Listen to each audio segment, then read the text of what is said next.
सन 1983 यानी 1983 में नवजोत सिंह सिद्धू जी की टेस्ट करियर की शुरुआत हुई। शुरुआती दौर में ही उनका प्रदर्शन कुछ खास नहीं रहा।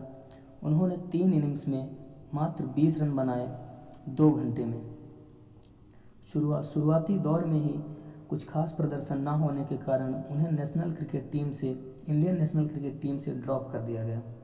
ड्रॉप होने से वो काफ़ी निराश हो गए और अंदर ही अंदर टूट चुके थे। अखबारों में भी उनकी खूब आलोचना की गई। अखबारों में उन्हें स्ट्रोकलेस वंडर यानी बिना शॉट का बैट्समैन कहा जाने लगा और शुरुआती दौर में ही असफलता मिलने के कारण वह अंदर ही अंदर काफ़ी निराश थे।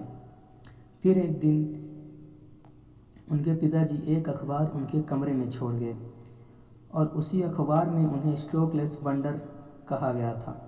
उन्होंने उस आर्टिकल को काट कर अपने एक दीवार के हिस्से में चिपका लिया ताकि वह जब भी सुबह उठें, सोएं, बैठें, उनके कमरे में कुछ भी करें वह उन्हें 24 घंटे दिखता रहे और वह याद आता रहे। नवजोत सिंह सिद्धू जी एक संपन्न परिवार में पैदा हुए थे। हाँ, वो बचपन में थोड़े आलसी और शरारती भी थे। बचपन में उनके पिताजी जब उन्हें रोज़ सुबह 5 बजे उठाने आते थे जॉगिंग के लिए, एक्सरसाइज के लिए, तो वह जॉगिंग के लिए, एक्सरसाइज के लिए ना जाकर किसी दूसरे कमरे में जाके चुपचाप सो जाते थे। लेकिन अब उनमें काफ़ी बदलाव आया था।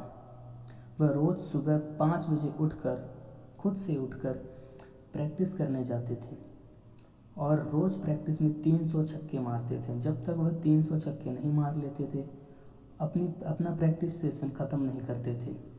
दिन रात लगातार खून पसीने बहाया उन्होंने और अपनी प्रैक्टिस जारी रखी।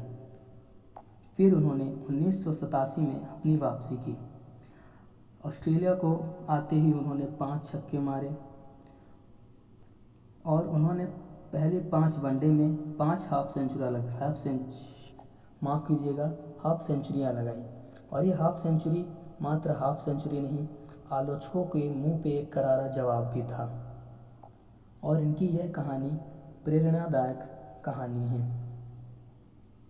और बात सिर्फ कुछ समय की नहीं बल्कि 4 सालों की है और 4 साल बहुत लंबा समय होता है। तो दोस्तों, जब भी आपको ऐसा लगे कि आपका बुरा वक्त चल रहा है या फिर आपके बुरे वक्त में कोई आपका साथ नहीं दे रहा है,